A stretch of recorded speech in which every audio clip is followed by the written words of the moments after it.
ते म्हणजे आता बाबांचे गुरु ज्यांना मानलं जातं गाडगे बाबा. कशावरून गुरु? तर गाडगे बाबांचं जेव्हा कीर्तन चालू होतं, कीर्तनामध्ये बाबांचे सगळे होते पण वादकच नव्हता, त्याला दुसरं कीर्तन होतं. करतात तसे काही काही, मी वादकाला नाव नाही ठेवत तर तुम्ही म्हणता नाही तर मग चालू. गाडगे बाबांचं कीर्तन चालू होतं, कीर्तनात पकवाजच नाही.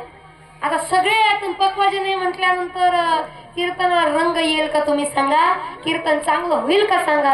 अजिबात नाही. पकवाजे तर मी नाही, पकवाजेच नाही. बाबांनी विचार केला काय करावं, इकडं तिकडं पाहायला लागले, कुणीच नाही. मग मात्र उठले आणि तिथं विनंती केली लोकांना की बाबा इथं कुणी पकवाज वाजवणारा कुणी असेल तर या, आम्हाला सेवा द्या, आम्हाला पकवाज वादकाची आता गरज आहे. आणि तिथं गुलाबबाबा येऊन बसले होते. गुलाबबाबांनी विचार केला चांगली संधी, चला म्हणे. गुलाबबाबा आले आणि गुलाबबाबांनी पाया पडावं, कुणाच्या? गाडगे बाबांच्या पाया पडावं आणि म्हणावं म्हणे बाबा कुठे आहे पकवाज वाजवायचा का? म्हणे वाजवतो. येतं का तुम्हाला? म्हणे येतं ना, थोडंफार तुमच्या आशीर्वादाने थोडंफार जमतं म्हणे. असं काय म्हणता?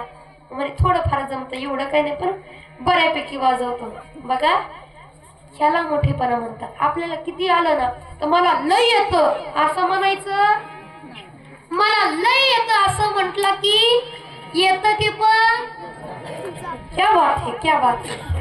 तुम्हाला पण येतं त्यावर, येतं ते पण जातं. भारी आहे म्हणायका. म्हणून कधीच मला लय येतं म्हणायचं नाही, थोडंफार बाबांकडून शिकायचं आपल्याला. बाबांनी म्हणा म्हणे थोडंफार येतं मला, बाबांनी वाजवायला लावावं. बाबांनी वाजवायला चालू करावं आणि गाडगे बाबानं कीर्तन करावं. गाडगे बाबांचं कीर्तन बाबांच्या कानावर पडलं, बाबा मंत्रमुग्ध होऊन वाजवायला लागले. बाबांच्या पकवाजांचा आवाज गाडगे बाबांच्या कानावरती पडा. हा मंत्रमुग्ध होऊन काय बोलावं दोघांनाही काही सुचना, नुसतं दृष्टादृष्ट चालू आहे, त्यांची नजरेने बोलणं चालू आहे बरं का.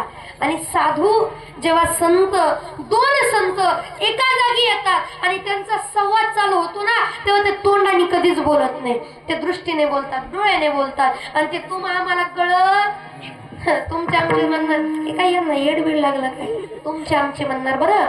पण त्यांच्यासारखं आपल्याला जमणार नाही, आपल्याला कळणारही नाही. उगाच साधू संताला येड्यात नाही काढलं आपण, आता आपल्याला कळलं नाही म्हणून. मग दृष्टादृष्ट चालून दृष्टीतनं त्यांचं बोलणं चालू आहे. आणि त्या क्षणी सुंदर असं कीर्तन वाजवलं बाबांनी.